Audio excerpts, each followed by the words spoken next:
ودي فرصة كان يتمناها كل ممثل انها تجيله. انا رفضتها. ده اللي هو ايه يا فندم؟ ده كان فيه بيعملوا وادي الملوك هنا، كان المخرج اسمه ويليام ديترلي، وروبرت تيلور كان هيشتغل في الفيلم، فاختاروني علشان اشتغل دور. فرحت على كل الرواية، لقيت ان انا مصري بهرب الاثار بتاعتي، وبعدين بيجي الاجنبي اللي هو روبرت تيلور وبيحمي مني اثار بلدي. يعني بقى هو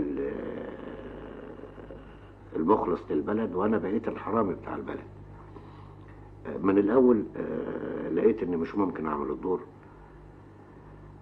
وبعدين لما بصيت في السيناريو لقيت ان كلامه كتير وبالانجليزي، فده كان سبب اقوى كمان ان انا ارفض وقلت للمخرج، قلت له يعني انا افضل لو اتقلبوا الدورين، يعني انا في اللغه ضعيف فمش هقدر اقوم بالدور كما يجب، انما وجهه نظر انك حتى لو لقيت ممثل قوي في اللغه في مصر مش ممكن هيقبل يشتغل الدور ده.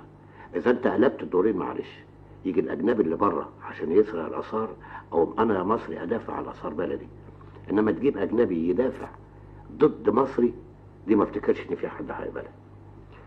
وفعلا الراجل كان في منتهى ما يمكن من الاخلاق الطيبه، وقبل بوجهه نظري وجاب واحد يوناني عمل الدور.